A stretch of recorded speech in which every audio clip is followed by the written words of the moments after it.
Hello, this is Christopher Hawk, and I will be presenting my proposal to evaluate the County of San Diego's Beach and Bay Recreational Water Quality Program, specifically the notification component of that program. So let's first take a look at what is the problem or impetus that makes this program so important to public health. According to the National Survey on Recreation and Environment, more than 143 million people in the United States, which is 61% of the population over the age of 16, currently use surface waters to engage in non-motorized water sports. So you're basically having a tremendous amount of individuals, a significant portion of the population, utilizing beaches, bays, rivers, lakes for recreation.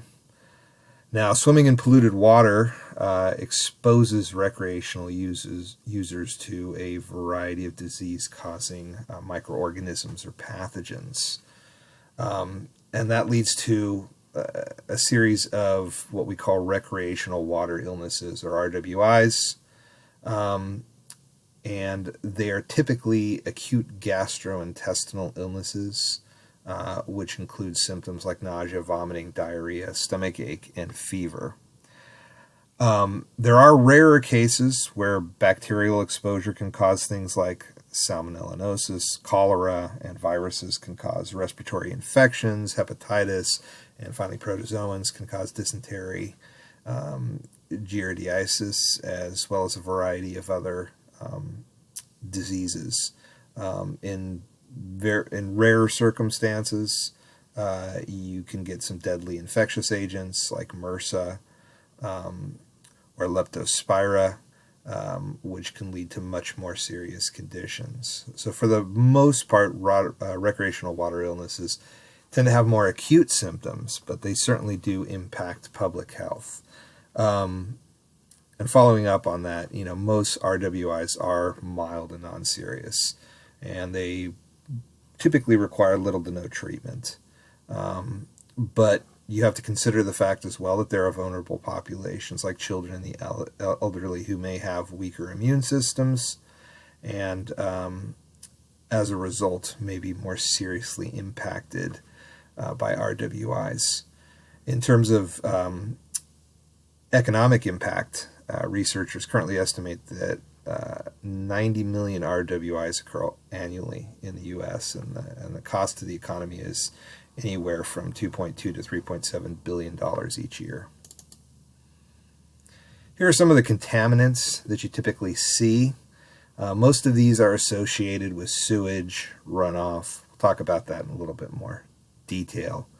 But as you can see, they run the range from, primarily three general groups: bacteria, viruses, and protozoans. So let's look a little bit at the background of the program itself that we're evaluating. There are a variety of these types of programs throughout the state and throughout the county. Obviously, we're focusing specifically on the one that covers San Diego County. This program was started in 1999, and it involved a collaborative effort between the San Diego County Department of Environmental Health, which contracted directly with the State Water Resources Control Board to use funds from the Beach Safety Act, or Beach Act, of 1997. So some of the activities that are included in this are regular water quality sampling, acting as a clearinghouse for beach quality monitoring data from other agencies, and most importantly, notifying the public when water quality standards aren't being met, or there is a real hazard at recreational beaches. So for the purposes of this program, that concentrates specifically on oceans and bays and doesn't cover lakes or rivers in this circumstance. There are two seasons that the program operates under, basically the year divided in half into a dry season, which goes from April 1st through October 31st. And during that dry season, they monitor, sample, and analyze data from 40 different locations, as well as another 49 locations provided by wastewater agencies. Advisories are posted when standards are exceeded, and resampling is done until those health standards are met, and the advisories or closures can be negated at that point. Areas that are impacted or potentially impacted by sewer spills will also be closed and have postings, basically denoting that closure. The wet season occurs from November 1st through March 31st. There's an increased risk during this period because you get a lot of rainwater runoff into storm sewers, which typically drain to waterways, principally oceans, bays, the ocean and the bay, and so they'll impact beaches both in circumstances where there's either a bay or a beach. There's 21 locations that are monitored each week during this wet season, and again, advisories are posted, and then the postings are taken down when health standards are met. So looking at the primary goals of the beach monitoring program, one of them is develop kind of an overall public notification and risk communication plan so that the public is adequately notified regarding potential risks that would be associated with their recreational use of that water in that particular area.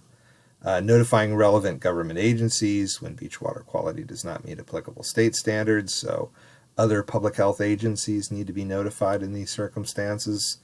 And finally, and kind of most importantly, notify the public when beach water quality does not meet standards. And that's really the focus of our particular evaluation here. So what is the part of the program specifically that we're evaluating? We're looking at the notification elements of the County of San Diego Beach and Bay Recreational Water Quality Program.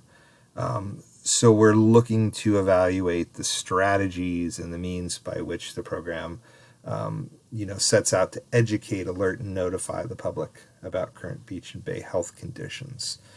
So this is critically important. Data is great. It provides a lot of critical information and kind of informs planning at the public agency level. But if that information isn't adequately communicated to the beach-going, bay-going, recreational public, then it's worthless. So that's really why I chose to focus specifically on notification elements, because that's the final and I think most critical step in that chain of such a program. If the notification isn't effective, isn't adequate, then you could have all the great data in the world and people are still going to be negatively impacted by continuing to recreate in those waters that have been adversely impacted. So this just kind of shows a map of the notifications. You can see there's a variety of multiple monitoring locations that extend the entire length of the San Diego County coastal area from the border of Mexico up to the southern border of Camp Pendleton Marine Corps Base. So that is the entire coastal length of San Diego County. What are some of the sources of this contamination? A lot of it has to do with agricultural runoff, oil and chemical spills, pet and consumer waste is a big thing. So that's why it's really important when you do have pets, to pick up after them, because E. coli and other pathogens are very much present in human and animal waste, and that will get flushed directly into the storm sewer system, which goes out to the ocean. So, and probably the most significant source is sewage spills. San Diego County has the unique kind of characteristic of being on an international border. So typically there are sewage spill and runoff issues at the border area that are technically on the Mexican side of the border that impact the United States side of the border. So that's just an added element as well, that we have these point sources that are technically outside of the international boundaries of the United States. So what are the key evaluation questions we want to ask? First and foremost, how is the County of San Diego using Beach Safety Act funding to notify the public of beach conditions? So what are their current methodologies of notification? How are those resources being utilized? Which notification methods are the most effective in reaching the public? So which ones seem to do the best job and get people to realize that there is an issue or an impact and that they should stay away from the beach in those circumstances?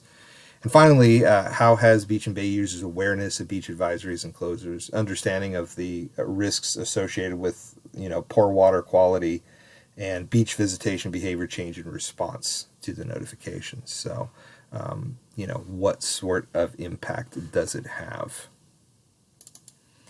This is the logic model for this particular issue. So starting with activities, you have, based on monitoring, beach managers, which in this case are, the local San Diego County Department of Environmental Health officials, notify the public about water quality conditions. And again, remember, this logic model focuses specifically on notification and not other program elements. So there's the need to advise the public on beach use and close beaches, and also notify relevant partner agencies as well. The output section is what sort of notifications are used. The B section, signs, flyers, internet, social media, TV, websites, radio, newspaper, electronic alerts, etc. Target audience is primarily the beach-going public, but also local government authorities and local businesses as well that can be negatively impacted by beach closures. So the short-term outcomes, when we get into outcomes section here, short-term, intermediate, and long-term, the public is aware of poor water quality, notifications, advisories, and closures, health impacts of poor water quality. So there's this growing awareness, and the public better understands why to modify behaviors and what behaviors are safe and which ones aren't. And you get intermediate, where the public makes informed decisions about whether or not they're going to visit the beach, avoiding water contact, visit a different beach. I mean, they could potentially visit the beach but not actually make contact with the water, which would still mitigate that potential negative health exposure. And of course, the long-term outcome that we're seeking here is reduced illnesses, specifically gastrointestinal illnesses, the full range of RWIs as we discussed, but the most common ones are the acute gastrointestinal illnesses, which tend to be short-term and acute, but still can have a lot of cascading impacts in terms of public health. This just shows the methodology and structure and how these certain overarching evaluation questions connect to the logic model. So, how are grantees that are using the Beach Act funding, specifically in this case San Diego County Department of Environmental Health, more detailed questions breaking down what are the methods used by local beach officials, which methods are the most and least common, what factors influence local officials to choose one method of notification versus another. And you get down to the section B of the logic model, what notification methods are most effective, how do beach goers most often learn of beach advisories, what is the estimated audience. So there's a whole series of overarching evaluation questions, and then connecting through the logic model to more detailed research questions. So methodology and structure, what are our sources of data that we're proposing in this situation? We're basically looking to conduct interviews and correspondence with key stakeholders, which include regulatory officials at the state and local level, in this case Water Resources Control Board, as well as the local San Diego Department of Environmental Health, as well as nonprofit community organizations like Heal the Bay, Surf Router Foundation, I Love a Clean San Diego, etc. Analysis of website, social media traffic, and phone inquiry volume for applicable agencies and organizations, as well as, most critically, beach user surveys, which is a short survey format designed to gauge level of awareness of notification methods and most impactful types of notifications. So this data would be presented in a comprehensive report for key stakeholders with several scheduled live presentations. We'd have an analysis of regulatory and nonprofit community organization responses to allocation of funds for notification efforts, as well as a assessment of website social media traffic patterns, as well as phone inquiries related to beach bay closures or advisories, and finally analysis of the beach user surveys and the level of awareness and impact. So that pretty much sums up our program. These are the sources that were used in the development of this evaluation presentation. Thank you very much for your time.